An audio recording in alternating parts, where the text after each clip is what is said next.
UPI से payment करने पे अब टैक्स लगेगा। सरकार ये नया बिल ला रही है। पूरी जानकारी जानने के लिए आप ये वीडियो देखिए। इस वीडियो में यूपीआई के बारे में संजय सिन्हा ने पूरी जानकारी बताई। आप इस बिल में कह रहे हैं कि यूपीआई से जब आप पेमेंट करेंगे तो जो व्यापारी होगा, जो व्यापार कर रहा होगा, जिसके खाते में आप पैसा डालेंगे, उसके ऊपर हम टैक्स लगाएंगे। क्यों लगाएंगे आप टैक्स? छोटे छोटे व्यापार, सब्जी वाले पे, चाय वाले पे आप अतिरिक्त भार डालने जा रहे हैं। और देश के, अगर मान लीजिए आप उनके ऊपर भार डालने जा रहे हैं, वो किसी उपभोक्ता का रिश्तेदार तो है नहीं मानने पर, घुमा फिरा के वो अपने सामानों का दाम बढ़ाएगा, जिसका खामियाजा लोगों को भुगतना पड़ेगा, जिनके ऊपर टैक्स के बढ़ने के कारण महंगाई बढ़ेगी। तो ये दो तरह से मार करने वाला टैक्स है, नंबर एक। दूसरी बात, ये बिल लाया किन परिस्थितियों में गया है, ये देश को जानना जरूरी है।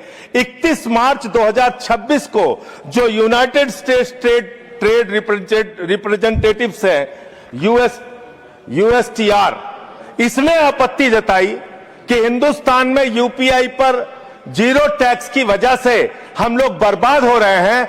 तो ट्रंप के दबाव में भारत की संप्रभुता को गिरवी रख के ये बिल लाया गया है। इसलिए इस बिल के हम खिलाफ। मान्यवर, बहुत कम स्पीकर हैं, एक आध मिनट का समय मुझे और दे दीजिए। मान्यवर, आपका जो समय, विदेशी दबाव में भारत की संप्रभुता को गिरवी रख के आप ऐसा बिल ला रहे हैं जिसमें फॉरेन इन्वेस्टर्स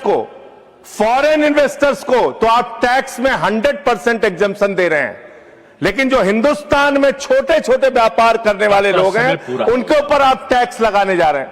खत्म कर रहा हूं सर, 30 सेकंड और दे दीजिए। मान्यवर, यह सरकार कहती है यूपीआई के पूरे सिस्टम को मैनेज करने में आपको पैसा खर्च करना पड़ता है। अरे भैया, 27,000 करोड़ रुपए तो आपने सिर्फ मिनिमम बैलेंस चार्जेस के नाम पे 2 साल में देश के करोड़ों उपभोक्ताओं से ले लिया। तो इसलिए मैं आपके माध्यम से कहना चाहता हूं सरकार से, यह बिल इस देश के आम आदमी के खिलाफ है, छोटे व्यापारियों के खिलाफ है। इस बिल के विरोध में अपनी बात कहते हुए अनुरोध करूंगा कि इसको वापस लिया जाए। माननीय श्रीमती महुआ माझी, नॉट प्रेजेंट। आपको इस वीडियो में दी गई जानकारी कैसी लगी, कमेंट में अपनी राय बताइए। वीडियो को शेयर कीजिए ताकि ये दूसरे लोगों के पास भी ये जानकारी पहुंच जाए।